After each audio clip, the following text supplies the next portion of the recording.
Welcome back to Games Lore to Sleep. Get comfortable, let your shoulders drop, and let whatever you were doing today step quietly off to the side. Tonight, we're not chasing a boss or following a single character's tragedy. Tonight, we're asking the big, simple question that sits right in the title screen of the game, but never really stops being a mystery. What even is the Elden Ring? And what is its purpose? You clicked on this video wondering that, so yes, you're exactly in the right place. In the game, everyone talks about the Elden Ring. You're told to brandish it, restore it, mend it, become its lord. But it's not a ring you slip on your finger. You never hold it in your hands. You never see it sitting in a chest like some glowing, legendary item. Instead, it hangs in the air, a floating diagram of golden arcs and circles, shifting and interlocking, like a set of runes made of light. It isn't jewelry, it's lore. The Elden Ring is the set of rules by which the lands between exist at all. What life is, how death works, who gets to stay dead, what counts as order, and who's allowed to sit at the very center of reality and change those rules. Long before you wake up as a Tarnished, long before Limgrave and Stormvale, something far away looks down on the lands between, a distant alien who we call the Greater Will. It sends a golden star falling from the sky, and inside that star is a living creature, the Elden Beast. This being is not a pet, not a simple monster, but a kind of cosmic envoy, the walking, shining embodiment of order itself. Over time, that living envoy and the idea it carries become the Elden Ring, a pattern of powers, a system of runes, a shape that defines reality. From that point on, whoever carries the Elden Ring within themselves is not just a ruler. They are God, the living vessel of those laws. That's where Queen Marika comes in. Certain rare beings, called Empyreans, are capable of becoming this vessel. They're like specially shaped containers that can hold the Elden Ring inside them without being broken by it. Marika is chosen. She takes the Elden Ring into her body, and with it, the right to decide what the rules of the world will be. She doesn't just obey its laws, she edits them. She removes the power of destined death from the system, so that true death becomes something rare, controlled, almost forbidden. She begins the age of the Erd Tree, where golden light and order are enforced across the land. The consort becomes Elden Lord, first Godfrey, then Radagon, not gods themselves, but lords standing beside the one who holds the code of reality. Inside that golden diagram we see in-game are many kinds of runes, tiny fragments scattered across the world, larger, great runes clutched by demigods, anchor rings that prove lineage, mysterious Elden runes tied to Marika and Radagon, and the terrifying rune of death that she plucked out to build her age. Each one is not just a symbol, but a concept. Life, death, order, strength, perhaps even mind and abundance in cut ideas, all woven into one great pattern that says, this is how the world works, for now. Because that's the quiet twist. The Elden Ring is not fixed. Different ages have had different versions of it, different arrangements of runes, different laws. Marika changed it once. In your journey, you're given the chance to change it again. When Marika finally shatters the Elden Ring, she doesn't just break a fancy artifact. She explodes the law of reality itself. The great runes scatter to her children and kin. Demigods claw at each other for power, and the world falls into a strange bloody stalemate called the shattering.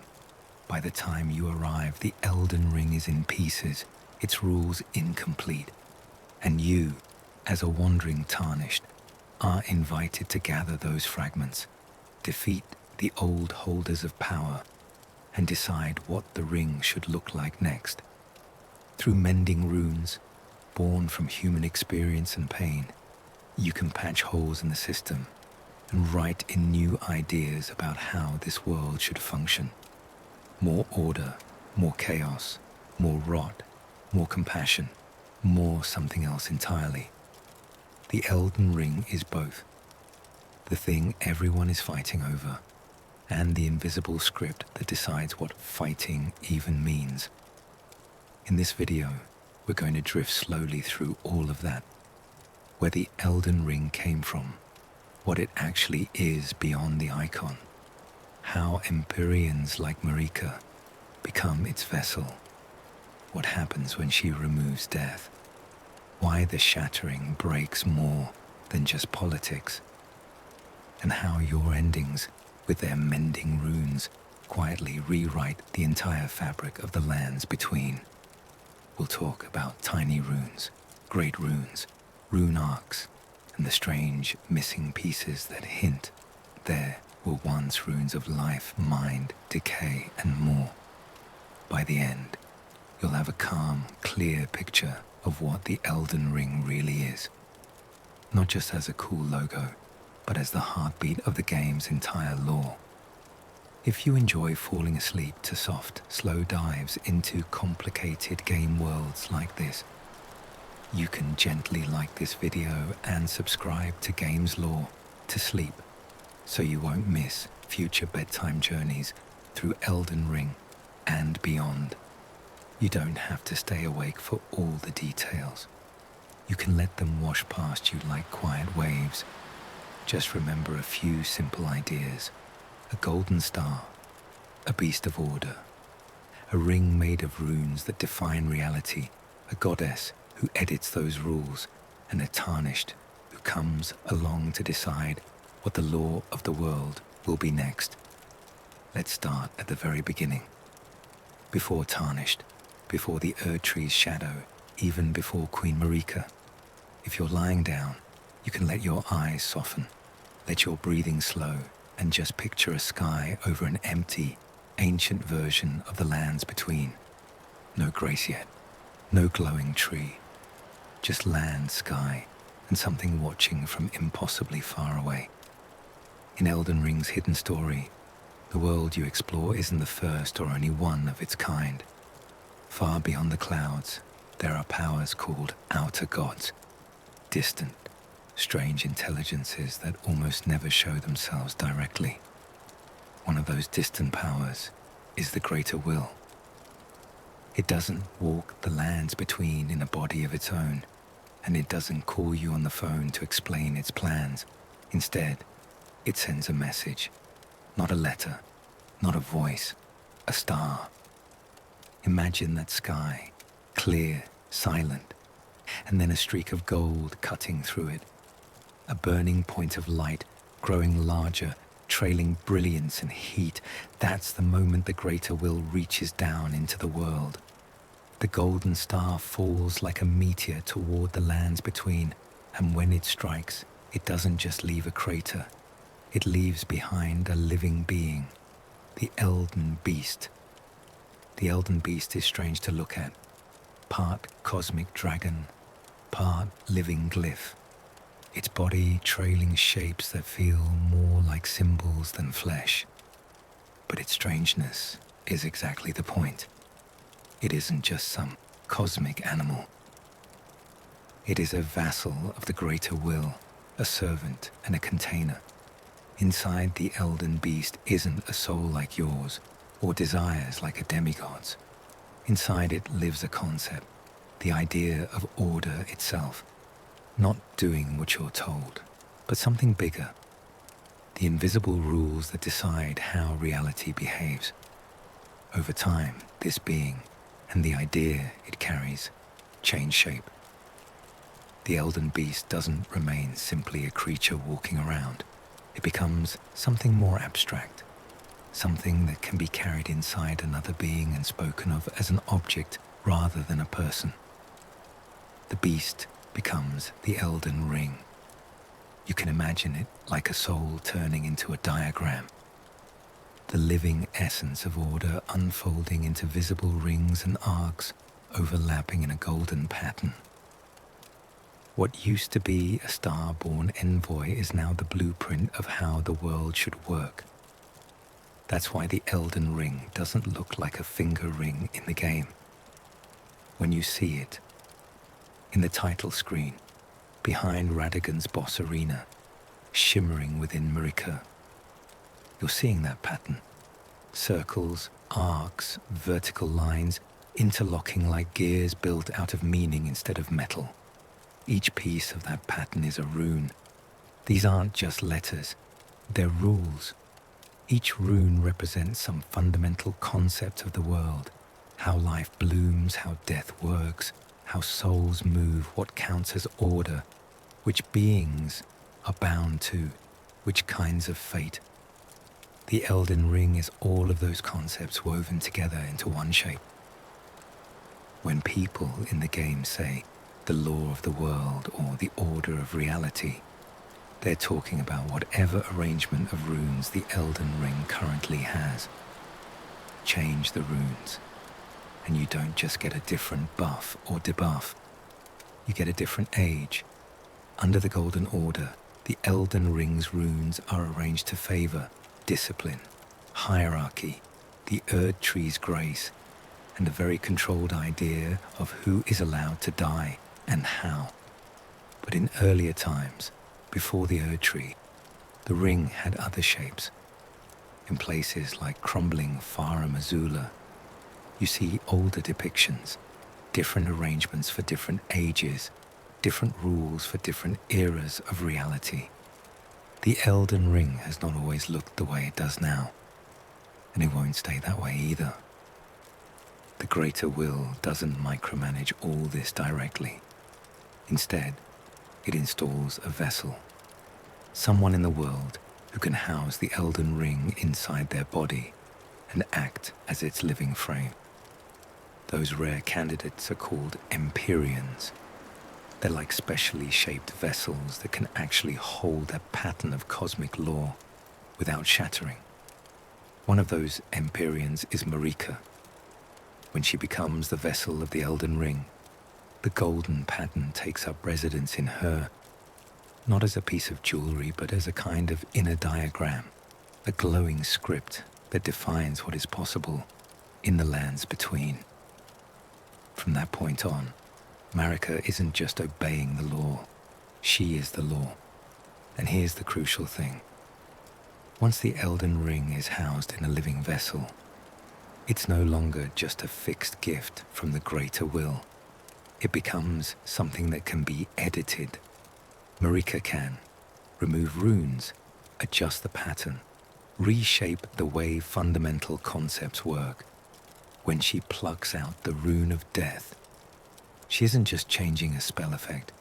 She's reaching into the code of reality itself and deleting one of its core functions. Suddenly, death as it once worked is no longer part of the system. Souls behave differently. Bodies linger. Certain beings become effectively immortal unless very special conditions are met. That's not a minor tweak. That's a new age. The age of the Erd Tree isn't just about a big glowing tree taking root. It's about the Elden Ring being rearranged around that tree's logic. A world where grey shines. The Erd Tree governs the flow of souls, and the laws of life and death are bent to fit that vision. So, in this first step of our story, you can hold a simple picture in your mind. Far away, a distant power, the Greater Will, decides to install order in the lands between, falling from the sky, a golden star bearing the Elden Beast, a living envoy of that order, unfolding over time. The beast becomes the Elden Ring, not a trinket, but a floating diagram of laws. Stepping forward, an Empyrean, Marika, takes that ring inside herself and becomes its vessel, the god of a new age. From there, every change she makes, Every rune she alters shifts the way reality works for everyone beneath the Erd tree. As you breathe slowly in and out, you can think of the Elden Ring less as a magical artifact and more as a book of rules that fell from the stars. A book that can be rewritten by whichever god holds it, and eventually by whichever Tarnished is strong enough to gather its scattered pages and decide what the next chapter of the world will look like. We've watched the golden star fall, seen the Elden Beast arrive as a living envoy of order, and watched that envoy unfold over time into the glowing pattern we call the Elden Ring. Now, we're going to move closer, down from the sky, down from the star and the beast, to the figure who actually holds that strange, shining script inside her body. If your eyes are getting heavy, you don't need to cling to every name. Just let this feel like sitting under a tree listening to someone quietly explain how a god rewrote the laws of the world from the inside out. Once the Elden Beast becomes the Elden Ring, it needs somewhere to live. Not in a tower, not in a vault, in a person. The greater will doesn't drop its law into the world and just let it float there. It chooses a vessel, a being who can contain that whole pattern of runes without being crushed by it. Those rare beings are called Empyreans. They're like specially shaped containers designed to hold an entire operating system for reality. And in the age you play through, the chosen vessel is Queen Marika the Eternal. When Marika ascends, she doesn't put the Elden Ring on like jewelry. She becomes its house. You can picture the ring sinking into her, circles and arcs of light folding into her bones, into her blood, into the very center of who she is.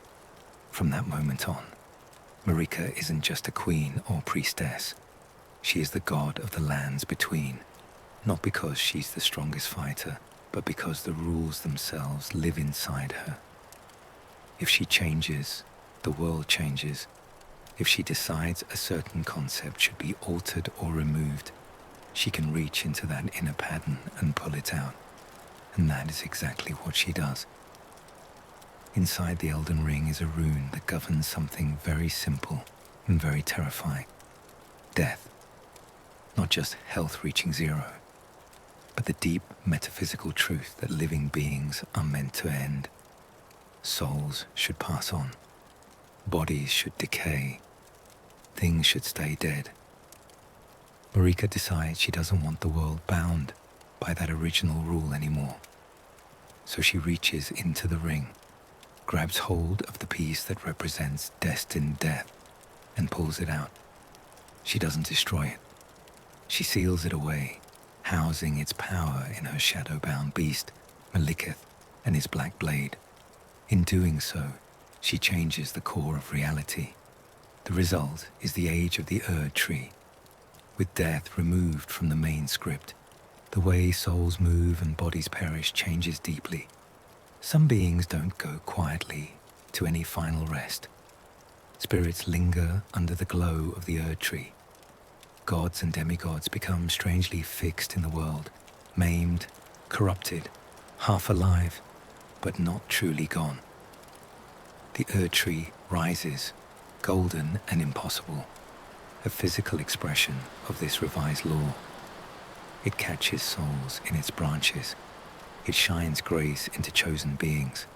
It holds reality in a kind of beautiful, suffocating stasis. This is the Golden Order, the particular arrangement of runes inside the Elden Ring for this age. Order favored over chaos. The Erd tree at the center. Death no longer a simple, natural thing, but a tightly controlled exception. Of course, Marika doesn't uphold this vision alone. An Empyrean may hold the ring, but someone still has to rule, fight, and enforce its laws on the ground. So the greater will, through Marika, names a consort, the Elden Lord. First, that's Godfrey, a warlike hero who brings much of the lands between under the Erd Tree's authority. Later, after he is banished, the role passes to Radagon, a red-haired champion who is both consort and, mysteriously, another self of Marika. The Elden Lord is not God. They don't house the Elden Ring itself, but standing beside the vessel, they become the hand and sword of that divine law, a partner in making sure the world behaves according to the pattern Marika carries inside her. Under their rule, those glowing circles and lines inside the Elden Ring get expressed in the world through various runes. Some are so small and scattered that you gather them like dust. The basic runes you pick up from enemies and items, each a tiny fragment of the broken ring you absorb to grow stronger. Others are much larger, like the great runes held by demigods, those grand arcs and circles within the central design, each embodying immense power over some aspect of the world. And then there are more mysterious pieces, rune arcs, like lower arches of the design, where blessing pools, anchor rings, such as the ones tied to Godric and Morgoth, which mark central positions in the ring's structure. Elden runes, like the personal seals of Marika and Radagon, woven into the ring as foundational shapes.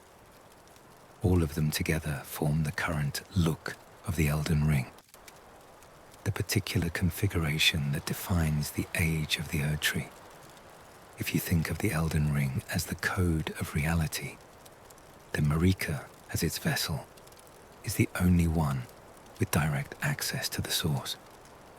When she removed the rune of death, it was like commenting out a function in the program. The world still runs, but something essential is missing. Life goes on, but its end is no longer properly accounted for. Demigods die in strange ways and never completely. Undeath and corruption bleed out through the cracks. The Erd Tree hoards souls like a golden archive that never deletes files. On the surface, this looks like eternal prosperity, golden light, fewer true endings, a feeling of blessed continuity. Underneath, it's a pressure building constantly, because what should pass on is being held in place. So by the time you awaken as a Tarnished, you are stepping into a world where the Elden Ring once defined reality in a complete way. Marika edited it to build the Golden Order. The Erd Tree rose as the symbol of that new law, and somewhere in the background, all the things that were supposed to die have been piling up, waiting for a chance to reassert themselves. The rules are still in effect, but they're incomplete, half-natural, half-edited, held together by divine will and a giant glowing tree. And deep inside Marika, the Elden Ring remains, a pattern of runes that could, in theory, be rearranged again. As you breathe slowly in and out, you can picture Marika not as a distant statue, but as someone sitting quietly, with a glowing diagram inside her chest, lines of light tracing the laws of the world, her hand reaching in to pluck out death, to set the Erd Tree's age in motion. We've seen the Elden Ring arrive as a golden envoy of order, seen it fold itself into Marika, and watched her quietly change the code of reality, pulling out death to create the age of the Erd Tree. Now, we're going to move to the moment when she does something even more drastic. She doesn't just remove a piece, she breaks the whole thing. If you're feeling sleepy, you don't have to follow every beat of the timeline. Just let this feel like a gentle story about what happens when the rules of the world itself are smashed like a dropped mirror. By the time we reach this point in the lore, the lands between are built entirely on Marika's version of the Elden Ring. The Erd Tree is blazing, the Golden Order holds sway, and the demigods, Marika's children and kin, are woven into that structure like pillars and beams. They're not just a family, they're part of the architecture of reality. Godwyn, the Golden, Morgoth and Mog, Redan, Ricard, Rani, Millennia, and Mikella, each of them connected, directly or indirectly, to the pattern of runes inside the ring. Somewhere along the way comes a crack. The Night of Black Knives, the theft of a fragment of death, the first true death of a demigod. The system Marika built gets its first deep wound, and then, for reasons the game never spells out fully, she makes the most extreme choice possible. She doesn't mend the ring, she shatters it. This isn't like smashing a physical object. The Elden Ring isn't just a stone or a relic. It's the living pattern of laws inside her, inside the world. When Marika takes hammer to ring, she's not just breaking a symbol. She's breaking the law of reality as it currently exists. Imagine a glass window engraved with runes, each rune controlling some part of the world. Now imagine hitting that window right in the center. The shards fly outward, each one still holding a piece of the engraving, a fragment of power, a sliver of law. But the whole pattern is gone. That's what shattering the Elden Ring really is. A single, coherent set of rules explodes into many pieces. Those pieces land in different ways. Some scatter as countless tiny runes, the ones you see as glowing motes falling from enemies and corpses. They're like dust from the broken window, fragments of the ring's power that have seeped into everything. You, as a Tarnished, collect them constantly and use them to grow stronger with the help of a maiden, tapping into that scattered divinity to rebuild yourself. But not all shards are small. Some are huge, stubborn, still holding major chunks of the original pattern. Those are the Great Runes. The Great Runes are the big circular elements we see in the Elden Ring's diagram. Each one is tied to a demigod who clutched it after the shattering. Godric, Morgoth, Mohg, Rykard, Radan, Millennia, each grasping a shard of the law and wrapping it around themselves like a crown or armor or a curse. Some of these great runes are described as anchor rings, central pieces that once held the ring's shape together. Godric's rune was the ring at the center. Morgoth's was the ring at the base, the foundation of the structure. They're not just powerful items. They're the skeleton of the old law, torn out and claimed by ambitious heirs. Around them are other strange categories. Rune arcs, the lower arches of the design where blessings used to pool like light in a basin. Elden runes, not clearly defined, but associated with Marika and Radagon as deeply personal seals woven into the ring's frame. And somewhere, half absent, is the rune of death, still partly sealed, but no longer entirely contained. Reality after the shattering isn't just broken, it's incomplete. All these categories of runes still exist, but they no longer fit together into a single, working pattern. They're like organs scattered from a body that used to function as one. This is the beginning of the era you hear referred to as the shattering. With the Elden Ring broken and Marika imprisoned within the Erd Tree, the world loses its central script. The demigods, each holding a great rune, do what powerful beings often do when rules disappear. They fight. War after war, battle after battle, they clash over those shards of law. Not only for raw power, but because deep down, whoever holds the most crucial pieces might have a claim to remake the ring in their image. The greater will falls strangely silent. The Erd Tree glows, but it doesn't open. The land sits in this strange, bloody stalemate. No clear god at the center, no complete ring inside them, only fragments of power, of law, of authority, scattered across castles, swamps, mountains, and ruins. In this fractured world, the purpose of the Elden Ring is still the same, to be the pattern of law for the lands between. But right now, it's in pieces, so the purpose changes hands without actually being fulfilled.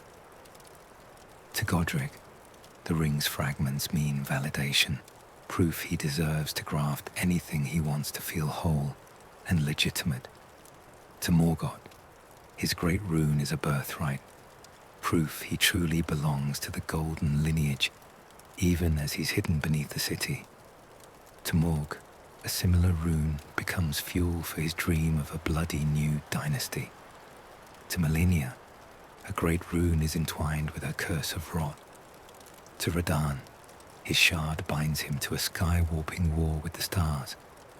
They all have pieces of the same broken law, but no one has the whole.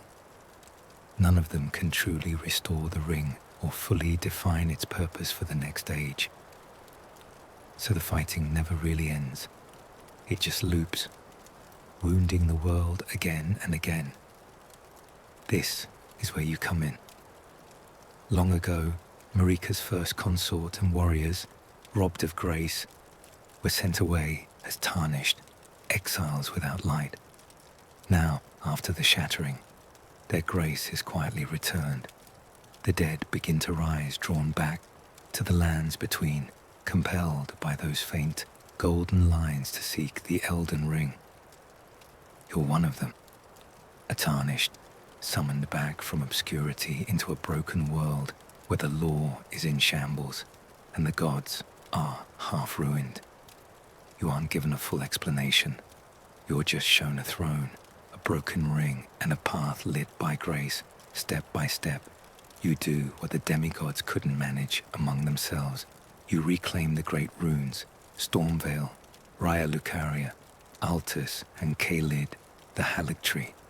Each time you defeat one of Marika's scattered heirs, you pry a chunk of the old law out of their hands. You restore it, repairing its power at divine towers, and carry it within yourself, not to hoard like they did, but to bring closer together the pieces needed to make a whole again.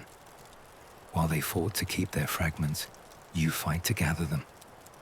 So at this point in the story, the Elden Ring's purpose starts to shift again. In the age of Marika's rule, its purpose was stability, a fixed golden order with death sealed away and the Erdtree in full control. After the shattering, its purpose in the minds of the demigods is dominance, a way to prove I should be the next god. But for you, as the Tarnished, the Elden Ring becomes something else, a task laid on your shoulders by grace and by inscrutable will, and a question. Once you rebuild it, what should it actually look like? Because repairing the ring doesn't mean you have to copy Marika's version. You can mend it differently. Later, you'll gain access to mending runes, special, conceptual runes born from people's experiences, philosophies, and scars. They're not just extra pieces to slot in. They're new ideas about how the world should work. Should it be harsher and more strict, more forgiving and cursed, defined by frenzied freedom, or shaped by some other quieter doctrine? When you finally stand before the shattered Marika Radagon form and the empty, shining pattern of the Elden Ring, you're given the chance to decide how to put it back together. In that moment, the Elden Ring's purpose is whatever you make it. The law of an age of despair, the code of a reforged golden order, the backbone of a flame-blasted world, or something stranger and colder under a distant star.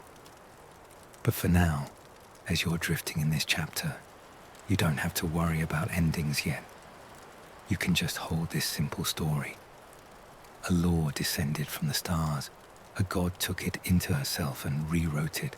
Then she shattered it, scattering its meaning into great runes and tiny fragments. Demigods fought over the pieces, unable to make the whole. A tarnished, small, forgotten, rises to gather what they broke. We've watched the Elden Ring fall from the stars, become the beast of order, settle inside Marika, get rewritten, and finally shatter into pieces you spend the whole game chasing. Now, let's lie very still and look closely at those pieces, the runes themselves. If your eyes are heavy, you don't have to remember every name. Just let this feel like learning the alphabet of the world. The quiet language the Elden Ring uses to tell reality what to do. Think of the Elden Ring as a sentence written in golden symbols. When it was whole, those symbols formed one complete statement about the world. This is how things are. When Marika shattered it, that sentence blew apart. Some pieces stayed big, like whole words. Others became tiny fragments, like scattered letters. Those pieces are what we call runes. Each type of rune is like a different size of meaning. Tiny runes, dust of the law. The smallest fragments are simply called runes in-game. The little motes of golden power that pop out of enemies sit in glowing skulls, or wait in quiet corners of forgotten ruins. Lore-wise, these are shards of the Elden Ring, tiny pieces of the world's broken lore. They're too small to rewrite reality on their own, but they carry enough power to reshape one thing: you. When you consume these runes at a site of grace, you're not just getting XP. You're absorbing fragments of that cosmic script into yourself, making your being denser with the raw stuff of broken lore. The Finger Maiden, or Melina, standing in for one, helps you channel them, turning those scattered letters of reality into levels, stats, and strength. To a demigod, tiny runes are crumbs. To a tarnished, they're fuel. Great runes, shattered pillars. Then there are the great runes. These are the huge word-like chunks of the Elden Ring sentence, the ones too important to crumble entirely. Each great rune is a major circular form from the ring's central diagram, now lodged in the hands or bodies of demigods. They're not just powerful buffs, they're pieces of the core lore. When you see Godric's great rune, Morgoth's great rune, Mohg's, Rykard's, Radahn's, Malenia's, you're looking at heavy chunks of what used to be the backbone of reality. Some of these are called anchor rings, like Godric's and Morgoth's, central supports that once held the ring together. Godric's rune formed the center ring. Morgoth's rune formed the base ring, the footing that grounded the whole structure. Now, each one sits in the hands of a flawed heir. They twist the meaning of those runes around themselves, using them to become stronger, more monstrous, more entrenched, but never whole. Great runes are too big to be just personal power-ups. They're world words taken hostage. Rune arcs, bowls of blessing. Next, we have rune arcs. In the visual design of the Elden Ring, these are like the lower arches, curved shapes that act almost like bowls where blessings pool. Lore tells us they're where the ring's blessing collects. Places in the pattern where power gathers before flowing out into the world. In gameplay, you use rune arcs to awaken or boost the power of a great rune you're carrying, letting that shard of lore fully express itself through you. In the story sense, it's like finding a little golden reservoir that lets your stolen piece of reality shine at full brightness for a while. You, a Tarnished, briefly become a clearer conduit for that ancient lore than the demigods themselves. Elden runes, the personal seals. Then there are the stranger pieces, Elden runes. The game doesn't define these cleanly, but it gives us hints. The personal seals of Marika and Radagon, the iconic designs associated with them, are described as Elden runes. Marika's Elden rune appears as the lower arc at the bottom of the ring, the place where the central vertical line ends, like a cup collecting blessing. Radagon's Elden rune shows up as a lattice, a crisscross pattern behind the main circles, a structural mesh woven into the ring. These are not great runes in the usual sense. They're more like signatures or root symbols, deeply tied to the identity of the current god and consort. When you see their seals, you're not just looking at logos. You're seeing pieces of the Elden Ring customized to represent them, the way a new age wears its lore in a particular style. The rune of death, the missing line. Floating somewhere at the edge of all this is the rune of death, also called destined death. Originally, it was part of the Elden Ring sentence, a line that said, "Everything that lives must one day truly die." When Marika removed it, she didn't erase it entirely. She pulled it out of the main text and locked it away inside Malekith's black blade that turned death from a basic function of the world into a locked-away secret, a forbidden rune you weren't supposed to see. When a fragment of it is stolen for the Knight of Black Knives, you get Godwyn's strange half-death and Ranni's half-faded state, a glitch in reality because the core rule about endings was altered and then broken into pieces. The rune of death hints at something important. Not all runes are just buffs or slots. Some are foundations. Remove them, and everything built on top starts to warp. Mending runes, new ideas. Finally, there are mending runes, the ones that only appear when people suffer through an age and come out of it with a philosophy strong enough to be written into reality. You don't start the game with these. You find them as you move through the world, listen to people, and complete certain quest lines. Each mending rune is a new idea about what the law of the world should be.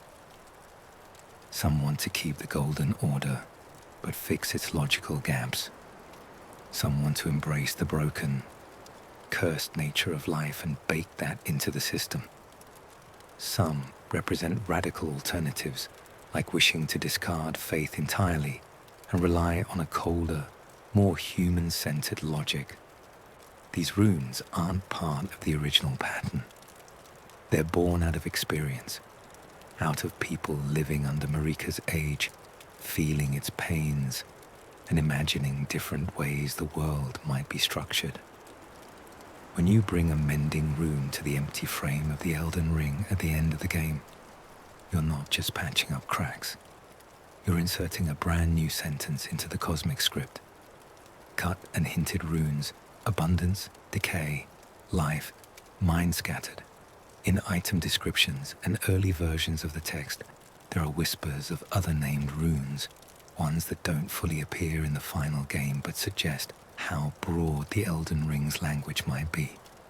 Rune of abundance, rune of decay, rune of life, rune of mind.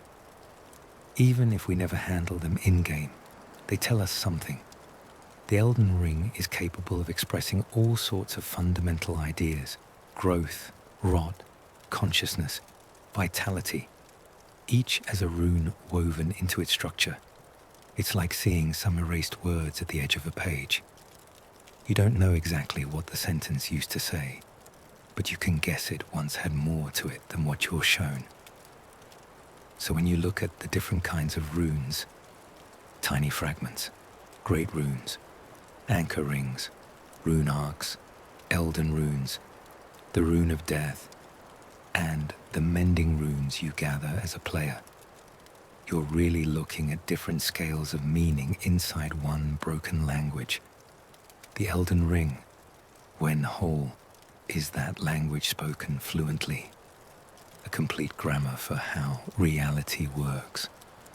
After the shattering, every character in the game is wrestling with those pieces, trying to decide what the next sentence should be.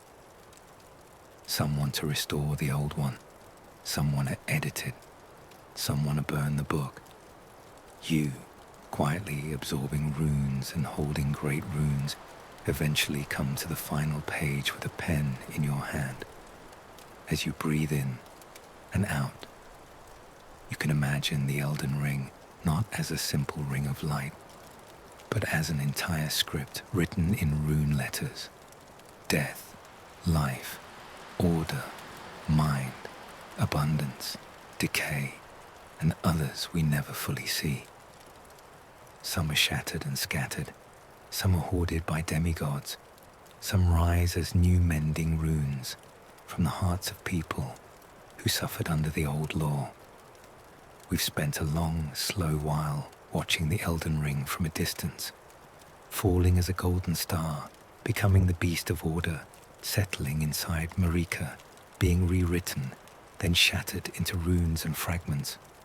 We've looked at tiny runes and great runes, anchor rings and rune arcs, Elden runes and mending runes, all like scattered pieces of the world's own language. Now we're going to turn to the quiet figure at the center of all this broken lore.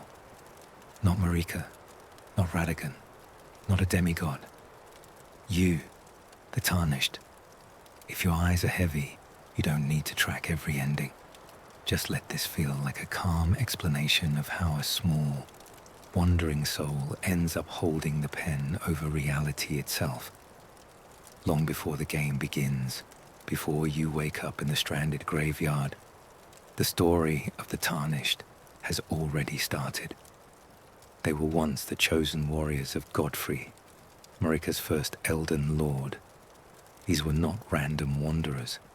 They were champions of the Erd Tree, bearers of grace, the sharp edge of the Golden Order's expansion. They fought, they conquered, they carved Marika's will into the lands beyond. And then, when their purpose was spent, when Godfrey's last foe fell and the fire of his eyes went dim, Marika did something that looks harsh on the surface, but is strangely similar to what she did to Death. She removed them. The Tarnished, including Godfrey himself, were exiled. Their grace was stripped away. They were cast out of the lands between, sent into lands beyond without the guiding light they once carried. They became something like fallen knights, their glory gone, their connections severed. This exile is where the word tarnished comes from. Not pure gold, but gold that's dulled, still metal, still real, but no longer shining the way it once did. They were pushed out of the story, but Marika's intentions were not entirely cruel. There are hints that this banishment was part of a longer plan, that by sending them away, letting them fight and die and be forgotten, they might one day return stronger, changed, ready for a different role. Then the shattering happens. The Elden Ring breaks. The demigods war. The world stalls in stalemate. The very structure of reality is fragmented, half law, half chaos. In that broken moment, something ancient stirs again. Grace. Golden threads begin to shine once more to those who once bore it. The dead tarnished, scattered across distant lands, in graves and forgotten corners, feel that gentle tug, a quiet call home. You're one of them. You wake not in triumph, but at the bottom of a graveyard with no clear explanation, only faint guidance. You're told one thing: seek the Elden Ring. You're not told what to do with it when you find it. Not yet. The path ahead isn't clearly marked with moral labels. You wander, you learn, you fight. You meet figures like Melina, a spirit bound to grace, who offers you strength and purpose in exchange for your journey to the Erd Tree's foot. Enya and the Two Fingers, who interpret the greater will's words for you, and push you toward restoring what was lost. People touched by pain and rot, frenzy and despair, each with a different opinion about what's wrong with the world. Along the way, you're doing something very simple and very profound. You're collecting the fragments of the Elden Ring that others couldn't share. You defeat shard-bearers, take their great runes, restore them at divine towers, and carry their power within you. Piece by piece, you become a kind of walking ring, a living convergence of laws and concepts that used to be scattered among warring demigods. All the while, the question of purpose is hovering over your shoulder. What is the Elden Ring for? To enforce the greater will's idea of order, to sustain the golden order Marika built, to maintain the Erd Tree's control over life and death, or to do something new, something born out of the scars of this age. The demigods mostly see the ring as a weapon or a throne. To them, its purpose is to legitimize their rule. But the game slowly teaches you that the Elden Ring can be more than that. It is a tool for defining an age, whose suffering counts, what kinds of beings belong, how endings and beginnings are allowed to work. You're not just here to plug it back in. You're here to decide how it will work next. That's where mending runes come into play. As you move through the world, you meet people and factions who have lived under Marika's edited law, under an Erd Tree that hoards souls, under a system that excludes or curses them. Some of them respond by creating mental and spiritual answers to what they've endured, ideas strong enough to crystallize into new runes. When you complete their stories, you're entrusted with those runes. Each one is like a proposal. If you fix the Elden Ring, fix it this way. Some mending runes preserve much of the Golden Order, but tweak it to be more logical or inclusive. Others embrace the idea of an imperfect, rotting, or cursed world and codify that into law. Some reach further toward a more radical reimagining of what order should mean.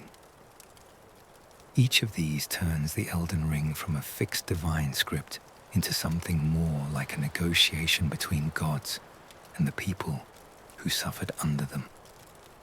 By the time you finally fight your way into the Erd Tree, defeat Radagon, confront the Elden Beast, and stand before the fractured form of Marika, you are carrying restored great runes, countless small runes in your soul, and possibly one of the mending runes shaped by another's vision. The Elden Beast, the original envoy of order, falls to your hand. The vessel god, Marika, is still there, shattered and bound, and the Elden Ring is once again ready to be defined. In that moment, you're not just becoming Elden Lord, you're deciding the purpose of the ring for the next age. Pick a standard restoration, and you choose to mend the ring to something close to Marika's vision. A cleaned-up golden order still centered around the Erd Tree's logic, with you as the new lord beside a silent god. Pick a different mending rune, and you rewrite the story. Maybe the world accepts all that was excluded. Maybe it sinks into a more cursed, yet honest equilibrium. Maybe it leans toward a hard reason, or toward embrace of all that rots, or toward something we only glimpse in hints.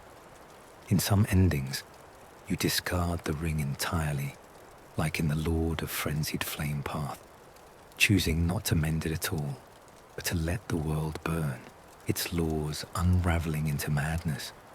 In others, you step away from the whole system, like the Age of the Stars, walking under a different will entirely, leaving the old ring behind as a relic of a closed chapter. Each of these answers the question, what is the Elden Ring for, differently? And that's the quiet truth the game hides. underneath all its boss fights and item descriptions.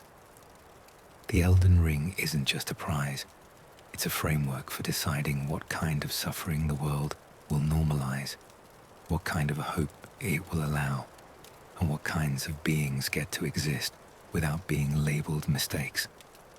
In Marika's hands, its purpose was to enforce a perfected golden order, even if that meant breaking death itself and exiling children of rot and omen. In the demigod's hands, its shattered remnants were a way to justify their own desires. In your hands, for one brief, quiet moment, the Elden Ring becomes a question only you can answer.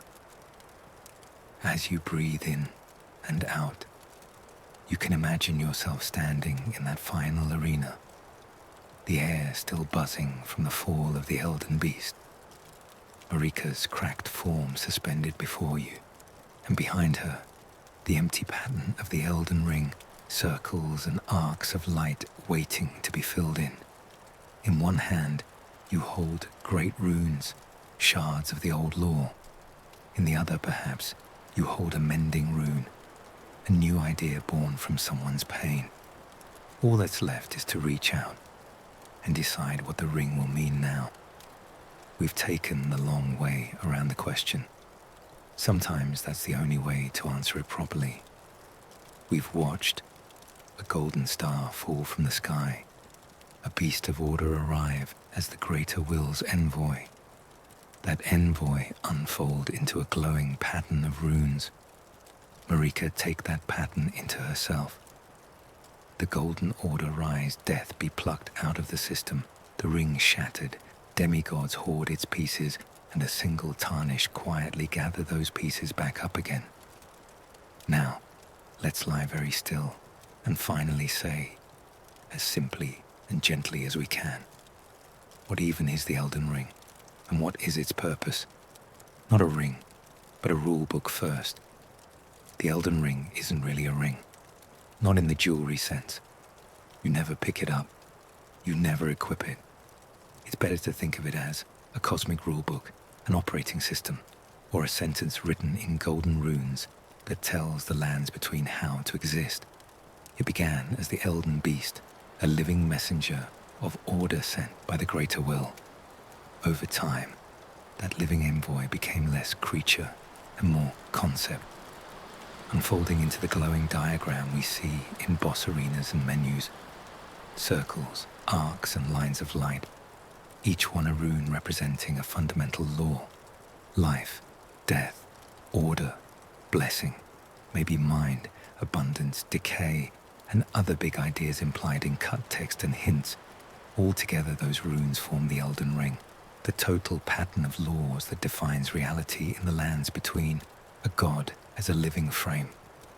Second, the Elden Ring doesn't just float on its own. It lives inside a being, a chosen Empyrean who can carry it without breaking. In your era, that vessel is Marika. When the ring settles into her, she becomes more than a queen. She becomes the frame for that entire rulebook. Inside her, the runes are not just passive symbols. They are code she can edit. She removes the rune of death, and suddenly destined death is no longer part of how the world works. She shapes the age of the Erd tree, where souls are caught in golden branches, and the golden order defines who belongs and who doesn't. So when you ask, what is the Elden Ring? One answer is, it's the living law of the world, housed inside a god who can change it.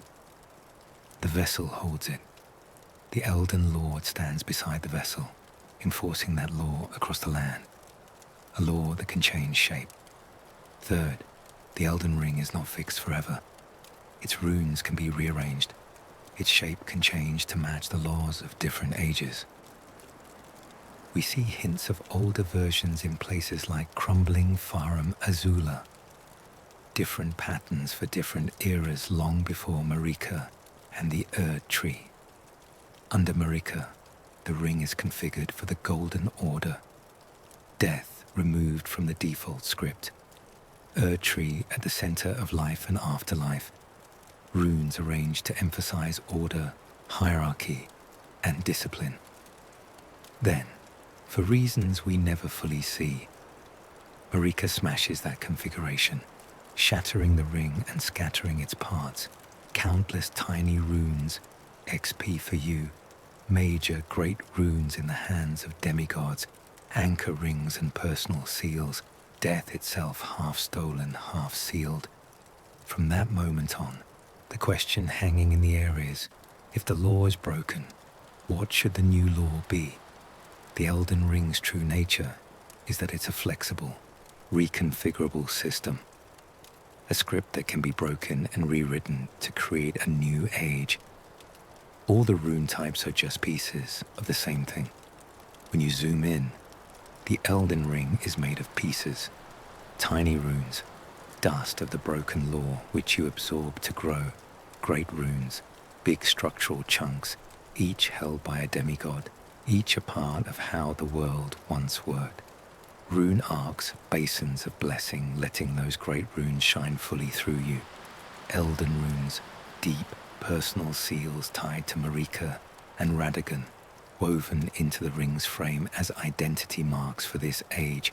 The rune of death, a core rule about endings torn out and hidden, turning death itself into a glitchy exception. Mending runes, new conceptual runes born from people's experiences and philosophies, which you can use to repair and reshape the ring at the end. They're all manifestations of the same thing, the Elden Ring's language. Whoever controls that language gets to decide what kind of world those words create. So what is its purpose? At its deepest level, the purpose of the Elden Ring is to define and enforce the fundamental laws of the lands between. It tells reality what life means, what death means, what order means, who gets blessed, who gets excluded, and how souls move through the cycle of existence. But that purpose isn't neutral or automatic. It's driven by whoever holds it. For the greater will, the Elden Ring is a way to install its preferred order in a distant world.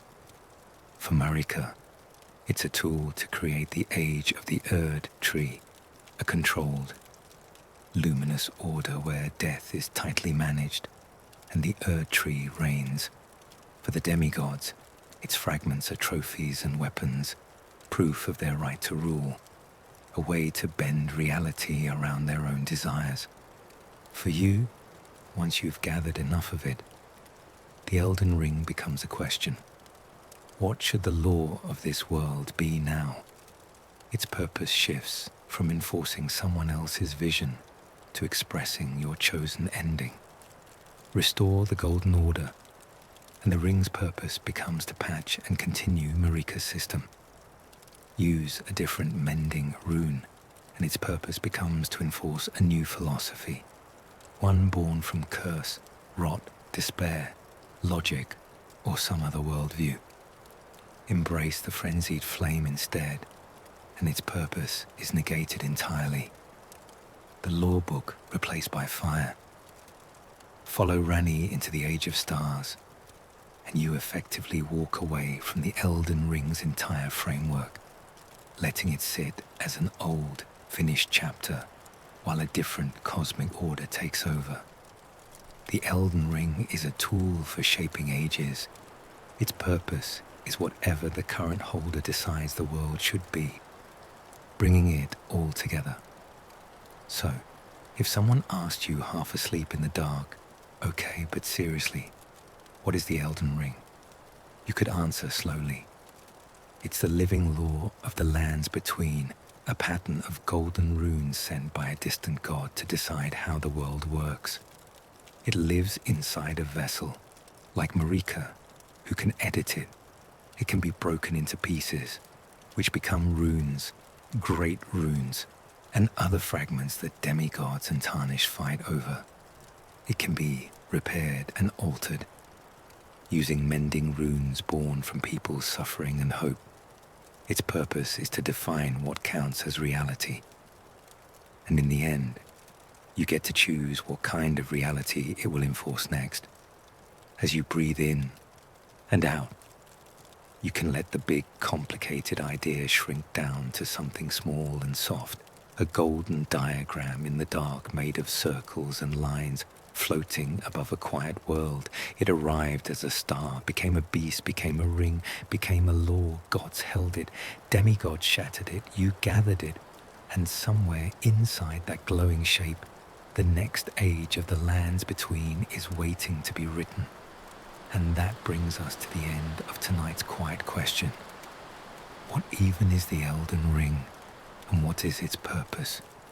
We followed it from a golden star in the sky, to a beast of order sent by the greater will, to a glowing pattern of runes folded into Queen Marika's body. We watched her pluck death out of the system, raise the Erd tree, and build the golden order, and then shatter the ring, scattering great runes to demigods who tore the world apart, fighting over the pieces. We trace the little runes you absorb, the great runes you claim, the strange Elden runes of Marika and Radagon, the missing rune of death, and the mending runes born from the scars of an age. And at the very end, we stood with you, a quiet Tarnished, in front of a broken god and an empty golden diagram, holding enough of those pieces to decide what the Elden Ring will mean in the next age. A restored golden order, a darker, cursed truth, a new doctrine, or a choice to walk away entirely. The Elden Ring isn't just a ring, it's the law of the world, and you become the hand that writes its final line. If you're still awake with me here at the end, thank you for listening so gently. If your eyes close somewhere back around the golden star, the Erd tree, or the shattering, that's perfectly fine. That's exactly what Games Law to Sleep is for. If this helped your mind slow down, or gave you something soft and far away to think about while you drifted off, you can quietly like the video and subscribe to Games Law to Sleep, so the next time we wander into Elden Ring's lore, or some other game's secret history, you'll have a new story waiting for you at bedtime. For now, you can let the lands between fade, let the Erd tree's light dim, let the golden diagram of the Elden Ring shrink to a distant speck. All that's left is your breathing, slow, steady, peaceful. This was Games Law to Sleep. Thank you for being here. Rest well, little Tarnished. Good night.